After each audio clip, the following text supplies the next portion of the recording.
مشاهدينا ويوم جديد من الليلة. حلقتنا النهاردة طربية لبنانية، واحتمال في آخر حلقة ممكن نديله الجنسية المصرية. ده اللي هنعرفه النهاردة في حلقتنا. مساء الخير يا عمر. ازيك يا مريم؟ مساء النور. النهارده بقى غنى، ها؟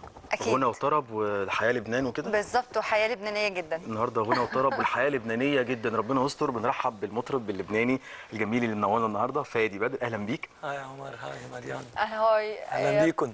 ايه اهلا الاخبار؟ بيك يا تمام فادي. الحمد لله. طبعا دي مش اول زيارة لمصر. لا ما شاء الله طبعا جيت كتير. بلدي الثاني. بلدك الثاني. ايه طبعا. ده حقيقي. بس إيه الجو طبعاً. حر عندنا شويه عندنا. مش شوي كتير. مختلف عن لبنان. مختلفة ان عندنا الجبل جنب البحر، فبتقدر تنزل على البحر ترجع تطلع على الجبل تبورد. بس هيك. ايه الحياة أخبار غنى؟ لطيفة برضه. تمام. ماشي غنى الحال؟ زي الفل. عندك انت حفلات وعندك حاجات ان شاء الله. الحمد لله طبعا. انت عملت ببيروت حاجة وبدبي. بمناسبة قناة السويس ولا؟ ايه عملت شغلي، عملت اغنيه كرمال مصر والمصريين. يعني انا لانه مصر لها علي كثير من ساعتي اجي امشي وديو انا وشيرين وجدي ورياض الهمشري الله يرحمه. الله تيجي يرحمه. بقى نبتدي من البداية خالص يا فادي معاك. وبدايتك كانت في الغنى امتى وفي سن كام؟ وازاي اساسا اكتشفت ان انت مطرب؟ انا اكتشفت ان انا مطرب من وقت ما كنت بالمدرسه، كنا نعمل حفلات المدرسه الثانويه وكذا. ف عرفوا الاساتذه يقولوا لي انه انت بدك تطلع مطرب. قال لهم انا لا، بدي اطلع ضابط. انا بحب الضباط وكذا والحياه العسكريه.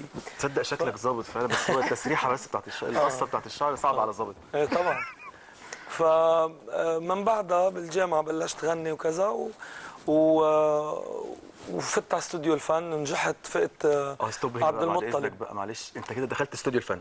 وده وده البرنامج اللي هو مشهور جدا في لبنان. ايه واللي خرج منه كتير عمالقة جداً. الطرب. يعني راغب يمكن خرج منه، راغب ايه عدنانة. 82. اليسا خرجت منه متاخر. راغب من زمان. عارف راغب غنى ايه في استوديو الفن؟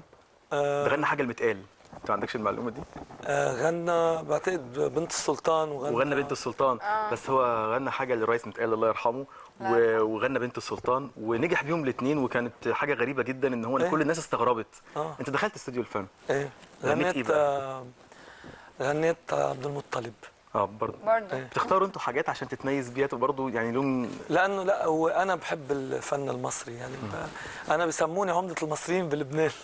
يا ريت يا فادي نسمع منك حاجة. الاغنيه اللي غنيتها لعبد المطلب في استوديو الفن، انت غنيت له ايه؟ الناس المغرمين. الناس المغرمين. يلا بينا. بتقول وتعيد لمين وبتشكي لده وده، الناس المغرمين ما يعملوش كده. بتقول وتعيد لمين وبتشكي لده وده، الناس المغرمين ما يعملوش كده. دول مهما تألموا بيداروا يكتموا، ولا يوم يتكلموا ويشميتوا العدا.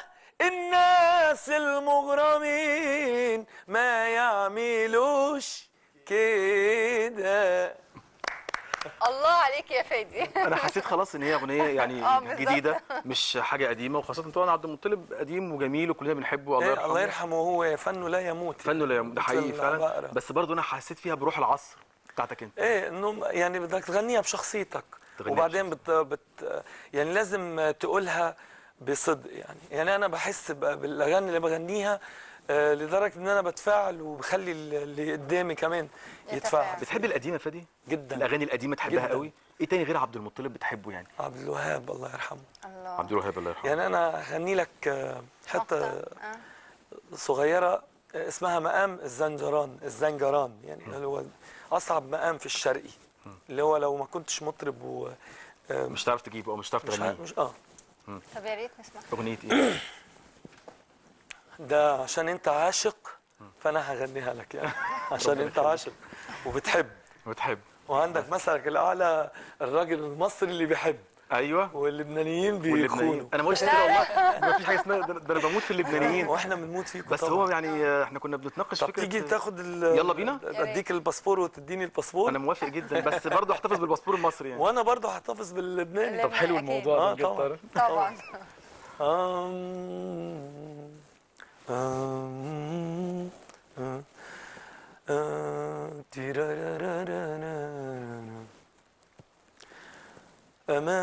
يا ليل تقول للفجر يستنى، خليني بالوصل أفرح أفرح أفرح، خليني بالوصل أفرح، ليلة ليلة ليلة ليلة وتهنى.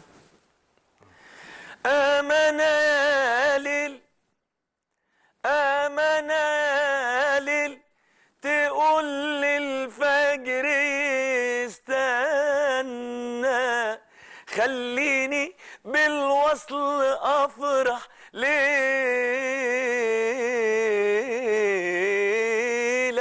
واتهنى.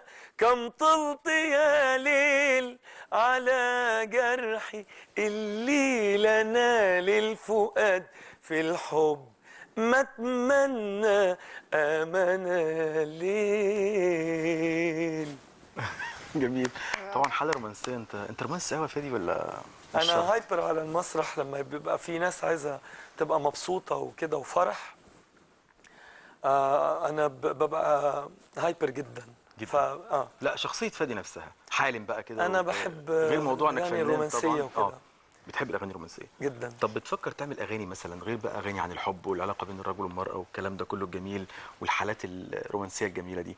بتفكر تعمل اغنيه مثلا ليها علاقه بحاله معينه صادفتها في حياتك، حاجه مثلا فكره، مش شرط حاله أنا حب؟ عملت حاجة. كنت زعلان أنا ومرتي، كانت خطيبتي، فكنت قاعد بالشاليه وحامل العود وعم دندن، كتبت لها أنا ولحنت لها. نسمعها كلام انت الاول. بتلحن كمان يا فادي؟ بس نعرف الاول الاغنيه وبعد كده نكمل. بقول ما بصدق إني ما حكيتك أو عايش لحالي، أنا قلبي عم بغني لك سهران الليالي، ليلي بيحكي عنك بحب يقرب منك، ساكن عمره لأنك حلمي وحبي الغالي، كل ما يطول غيابك عني بتوقع نجمي مرة، وبتخيل مش ذنبي أنا صار في عتمي برا، كل ما يطول غيابك عني بتوقع نجمي مرة، وبتخيل مش ذنبي أنا صار في عتمي برا، ليالي واقف على المراية وتنعاد نفس الحكاية، حكاية قلبي الليلي غناها وسهران الليالي. ده احساس جامد جدا اكيد. ليالي واقف على المرايه وتنعاد نفس الحكايه. طبعا. بس الاغنيه دي انت اللي ملحنها؟ انا الكاتبها كويس. ولحنتها انا وصديقي رافي الموحد. جميل. بس الاغنيه دي انا شايف ان فيها جزء كبير جدا ما تسمعش دلوقتي، اللي هو التوزيع. انا شايف ان التوزيع ممكن يفرق في الاغنيه دي قوي، لان هي داخله وبعدين انت بتعلى فيها. الكلام ده صح مش كده؟ يعني اشتغلت على التوزيع جامد مع حد. انت راجل فنان. هتغني؟ اوعى تغني. قعدنا في بيوتنا. لا ليه اغني ليه؟ انت يعني اشتغلت على التوزيع مع حد من اصدقائك مثلا؟ رافي الموزع اللي عامل جن الهوى لوائل كفوري. بالظبط. هي لان انا يعني برضو اللحن قريب شويه. لا مش جن الهوى ورمان. عشان رافي هو اللي ملحن معايا، يعني احنا لحناها انا وهو وهو وزعها، بس عشان كده الهنك والروح. تبقى بعدين نفس استاذ وائل استاذ كبير يعني. طبعا. طب الاغنيه دي انت نزلتها بألبوم من غيرك، انتاج ميلودي كانت. رد الفعل اخباره ايه؟ الحمد لله. انا عملت ألبومي اجي امشي كسر الدنيا الحمد لله. انت عملت كم ألبوم؟ في ألبومين. ألبوم اجي امشي عملت سنجل، اول شيء عملت ريميكس بنت السلطان اللي هي بتنلعب بكل الافراح. جميله قوي اللي هي بنت. بص معلش سامحني يعني، معلش ممكن اسمعها عشان دي انا يعني معلش. عاشقين ليها بنت السلطان. وغنيها بقى يعني خد راحتك. بص ده طلب شخصي. يا زرع الصبر زرعك غربل ونقيه، وعملك وسط ناسك دايما غربله، ونقيه، وصاحبك اللي تصاحبه دايما غربله ونقيه. المركب اللي في يوم شراعه وقع اياك تسافر فيه، لو كانت حيطان وذهب الموج هيلعب بيه. مثل قالوه اللي قبلينا والبدر غنى فيه، ده الورد مهما دبل يفضل عبيره فيه. يا بنت السلطان طب حني على الغلبان، هنا المية في ايديك يا حلوة محسوبك عطشان. انا على كوبري عباس قالوا ماشية وماشية الناس، قالوا ماشية تبص عليكي يا حلوة يا فروتو بأناناس. واسقيني اسقيني اكتر، دي مصر دي حتة سكر. اسقيني اسقيني اكتر، المية في ايدك سكر. انا على كوبري عباس فتحوا القناة احلى ناس، انا والله جاي اغني لكل ليلة يا اناناس.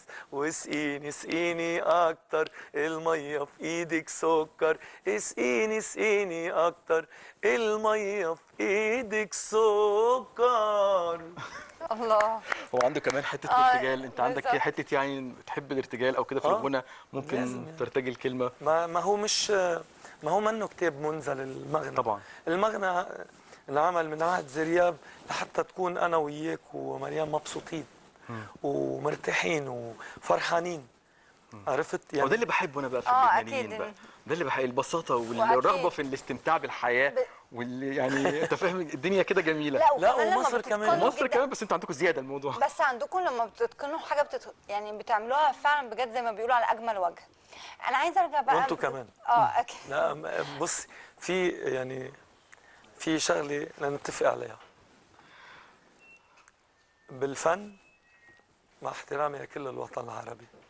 بالفن مصر ام وانا الدنيا. مصر، وانا مصر بعيدا عن ده كله.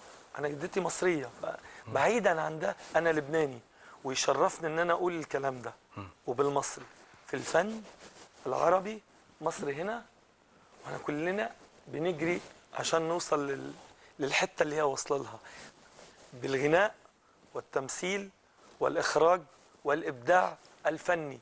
عشان مصر دي زي طائر الفينيق، زي لبنان، بتتحرق وبترجع تظبط نفسها تاني وتطير. في دول مش بتنتهي، الله. ما ينفعش تنتهي وما ينفعش دي، لا، ما مصر، ينفعش. لبنان، أكيد. مفيش مهما يحصل لها مش كده. وسوريا وسوريا والعراق.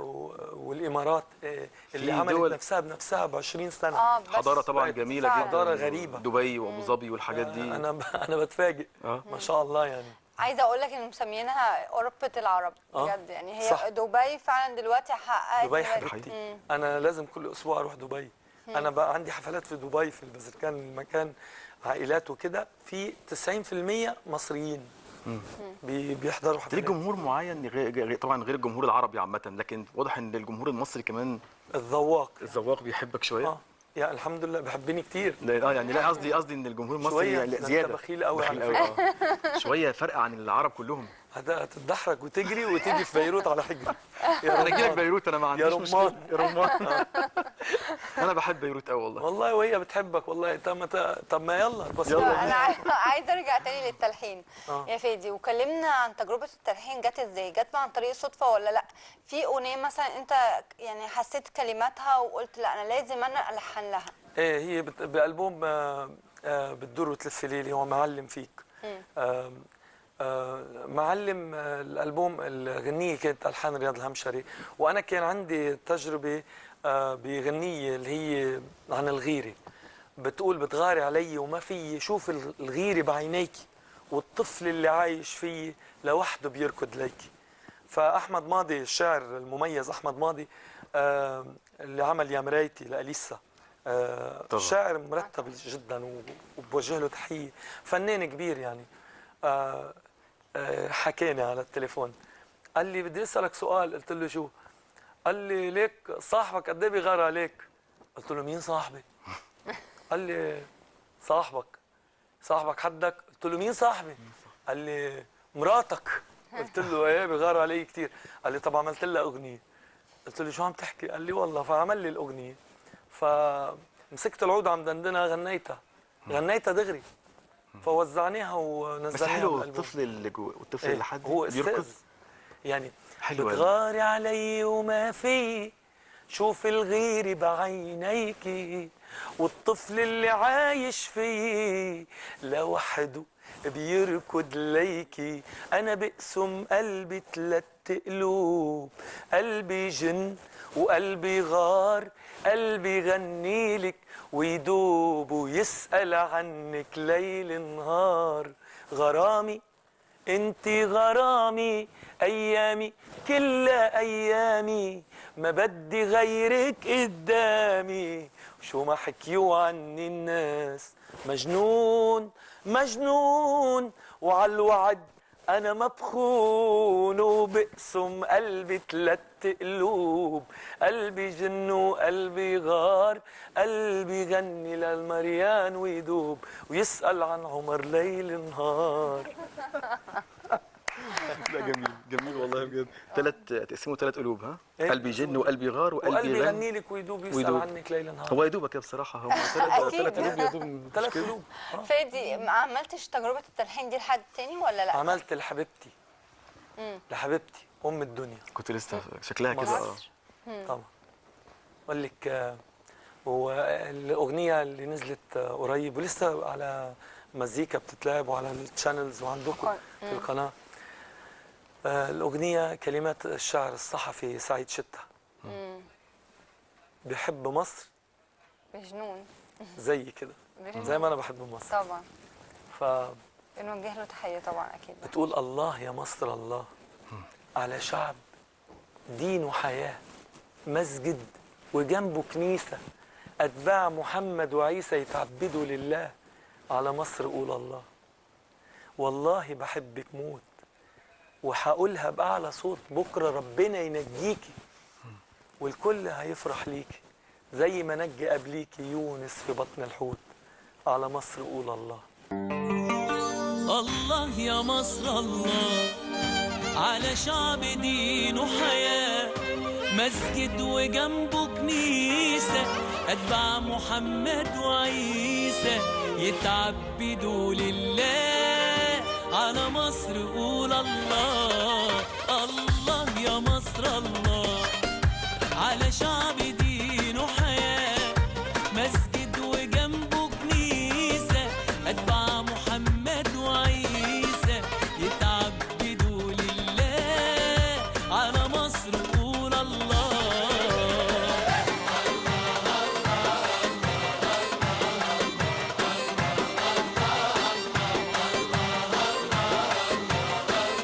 على مصر قول الله.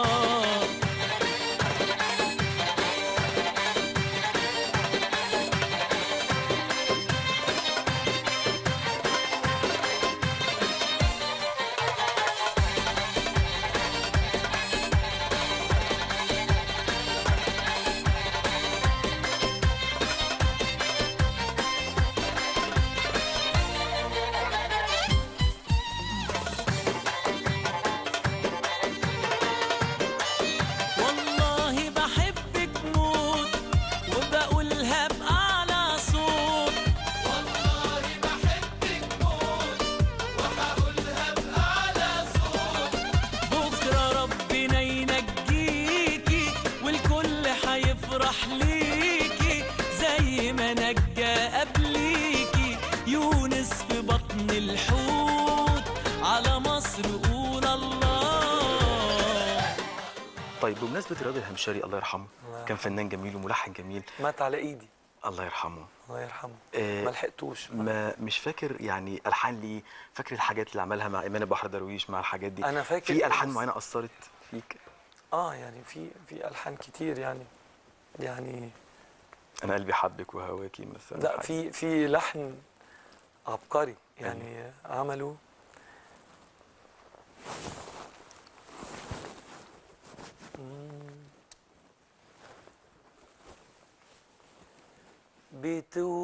بتوحشني وانا وياك، تيرارارا، بتوحشني، وكل يوم بشوفه معاك بيفرحني، واخاف بكره يفوت عمري وانا لسه بتوحشني. جميل. رياض الهمشري. رياض الهمشري طبعا. كان طبعاً. عندك حق تدوب وترق.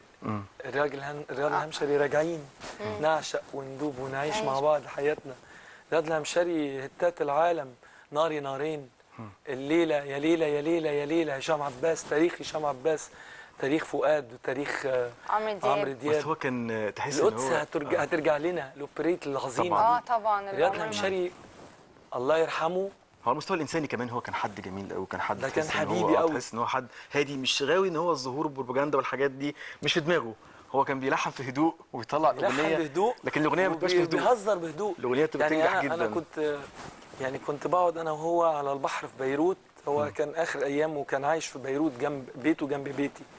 وكنا احنا زي الاخوات يعني. وكل فنانين مصر عارفين كده. الله يرحمه لما مات غدا مراته كلمتني، رحت شلته ما عرفتش الحقه، كان اسلم الروح. فكنا في مره قاعدين كده، فبقول له انت ايه احلى حاجه يعني حصلت معاك؟ قال لي حاجات كتير. قلت له ايه اغرب حاجه حصلت معاك؟ قال لي اغرب حاجه، بكل هدوء كده وراح ماسك السيجاره كده وعامل كده، اغرب حاجه. قلت له ايه يا رياض؟ راح باصص لي قال لي اغرب حاجه انك قاعد جنبي. الإفيه بيطلع معاه على طول وبسرعه جدا، فاهمني؟ هو كان تلقائي، كان شخص جداً طبيعي جدا. ودي نوعيات قليله برضو على مستوى للأسف. حتى الفن حاليا، على أكيد. مستوى الغنى، الطرب، برضو الحاجات اللي هي او الصداقات او العلاقات الانسانيه اللي هي بتبقى جميله كده. وبعدين ساعه ما عمل لفضل شاكر الدور على مين، فهو بيقول لي، فهو ماسك العود كده وانا داخل عليه فبقول والدور على مين يا اللي كنت. ما عملكش اي حاجه يا فادي صح؟ ما عمليش. عمل قال لك لي اجي امشي، وعمل لي ديو انا وشيرين، عمل وعمل لي لك، معلم. انا البوماتي اسمها باسم اغانيه. باغانيه هو. عمل لي اغنيه هزت الدنيا اللي هي حد عايز حاجه مني قبل ما امشي.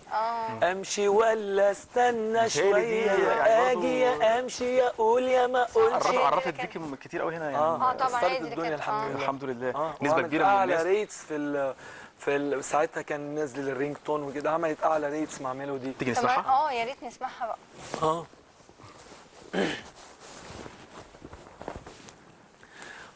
قول لي خليك هنا ما تمشيش، قولها ومسي على احلى ناس، انا من الليله ما اقدرش اعيش، هو ده عندي وخلاص، يا اجي يا امشي يا اقول يا ما اقولش، يا ننسى من سكات، هتتعب في قلبك هتتعب في حبك وتندم على اللي فات، يلي في عينيك هواك بيبان، ليه يا عمرو تعاند ليه؟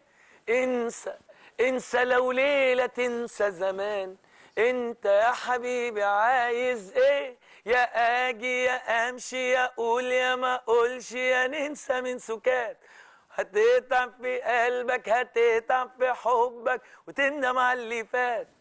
يا الله يرحمه كان لما نغنيها في الحفلات يروح واخد الميكروفون يقول لي ميكايني سيكايني ميكايني سيكايني ميكايني ميكايني، اروح اقول له ايه ده يا رياض؟ يقول لي بالصيني يا عم، عايزين العالميه. الله يرحمه. حد عايز حاجه مني قبل ما امشي ولا استنى شويه؟ حد عايز حاجه مني قبل ما امشي؟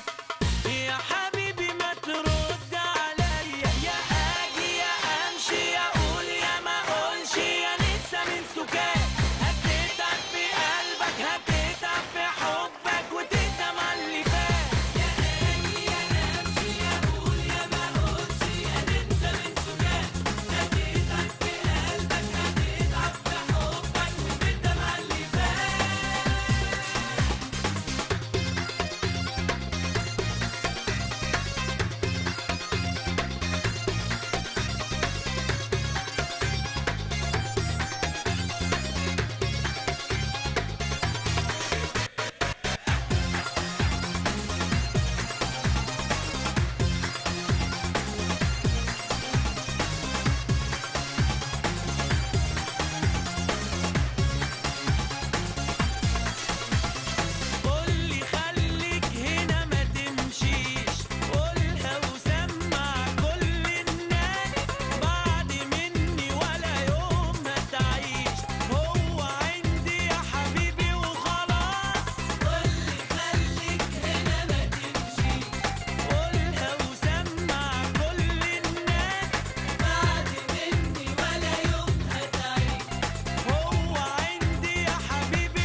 حضر لحاجه يا فادي دلوقتي؟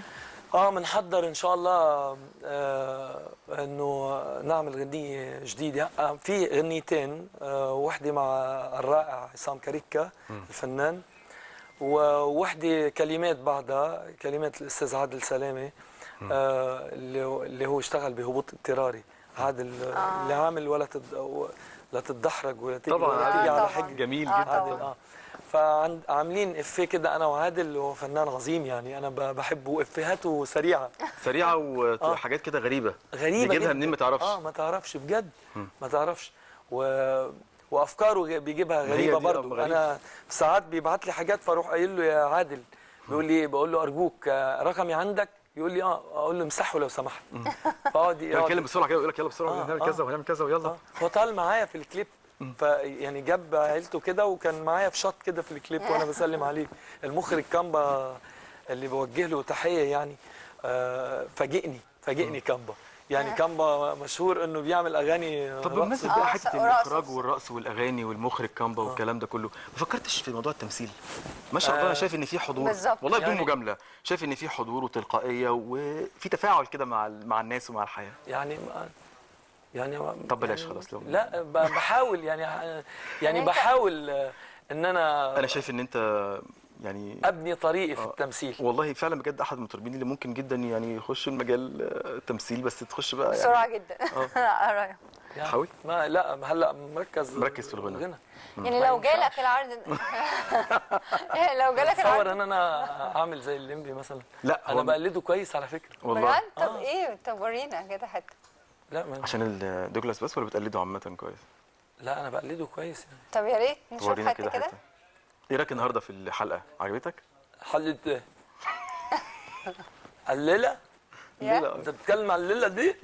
انا اطلب نهايه الليله دي ان تبقى ليله عظيمه وحلوه مع مريم وعمر، ويبقى الدنيا كلها فرحانه، والمخرج فادي على اسمي، مش عارف ازاي التيم فادي هيحصل قفله ضروري، وحصل. انت عايز تمثل كوميدي كمان؟ لا مش عايز امثل. لا بتكلم انت لو حبيت انك تمثل يعني. لو حبيت ارمي الشبك على قلب ما بينشبك. لا يا عيني مش عايز امثل. انت مش عايز تمثل؟ انت اللي مش عايز يعني تتعرض عليك؟ لا مش عايز امثل المرحله دي. لا هو عايز. انا ما تسيبونا انا اغني يا جماعه. لا طب غني. انا عايز اغني. ما تدونا فرصه. طب تيجي نرجع الكلام تاني من الاول، عشان برضو في حاجه انت بعد عبد المطلب بعد الكلام ده. احنا هنرجع من الاول؟ لا خلاص يعني ساعه ونص بس كده. انا ابويا اتعرف على امي من الاول خالص. لا من الاول خالص بقى، وانت عارف يعني القديم غير عبد الوهاب غير عبد المطلب، مين تاني؟ لو يعني جينا شويه بالسنين يعني. لا قبل كده؟ لا بعد يعني رشدي العزبي. رشدي تحب رشدي؟ يعني متاثر بيه ولا بتحبه كسمع بس؟ اتاثرت بيه جامد قوي وتحب تسمع له كتير؟ بحب اسمع له وبحب ومتاثر بيه وحافظ له وبغني اغانيه. طير يا هوا. انتوا كلكم تعرفوا طير يا هوا؟ انا ممكن اغني لك اغنيه يعني. لا ده انا معاك رشدي كتير. انت قول بس. انت رشدي ما يهمكش اللي انت على بالك رشدي. انت عارف رشدي كويس يعني. الله يرحمه. انت مين يا اللي انا مش عارفك؟ انت مين قال لي؟ انت مين يا اللي انا مش عارفك؟ انت مين قال لي؟ انا مين؟ انا اللي فات من عمري سنين. انا مين؟ علمته يضحك سابني حزين. قال انا مين يا عيني على العاشقين؟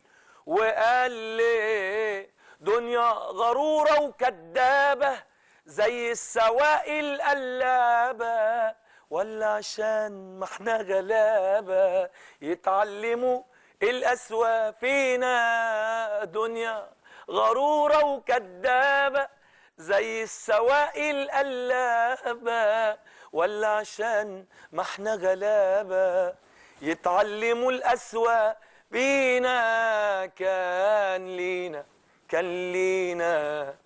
لينا زمان، كان لينا وعرفنا الهوى في اللمة، وعرفنا الهوى وحدينا. كانوا العيون والحبابين وأعز من كل احبابي، كاتب اسمه على لوح بابي وقال لي انت مين يلا انا مش عارفك انت مين قال لي. جميل. يعني اقول لك على حاجه انا حاسسها يعني في موضوع رشدي الله يرحمه، مع كل الفن الجميل اللي قدمه رشدي، كل الشهره اللي خدها، وكل الطرب اللي يعني استمتعنا بيه الله يرحمه، انا برضو حاسس ان محمد رشدي المطرب الفنان الجميل يستحق اكتر من كده، ما خدش حقه.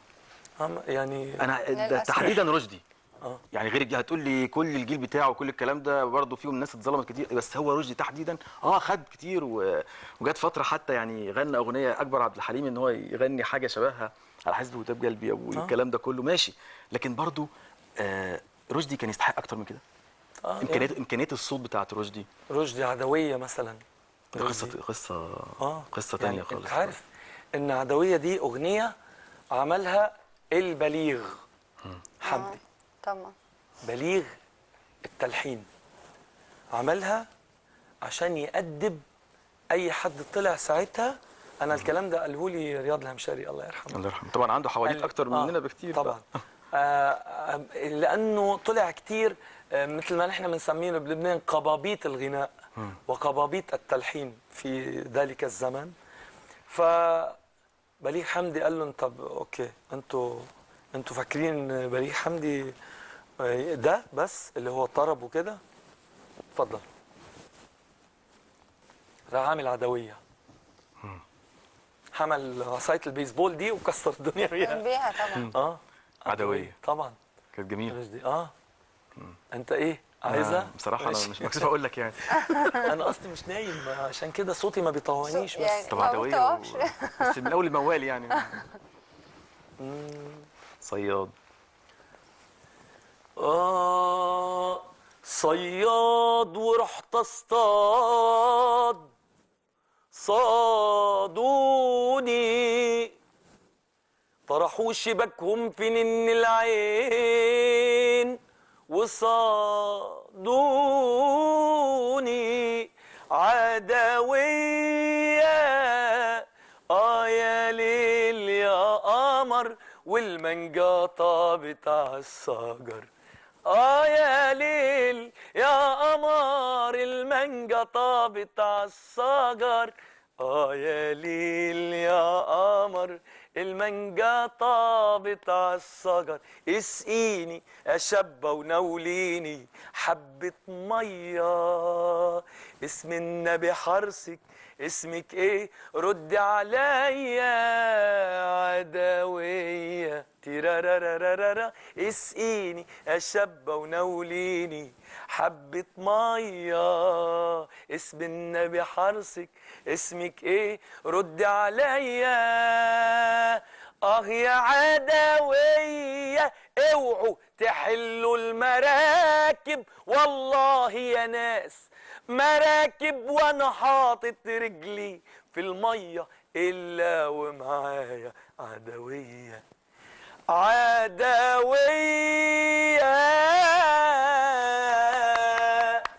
لازم نسقف لك بعديه بس صعبه قوي.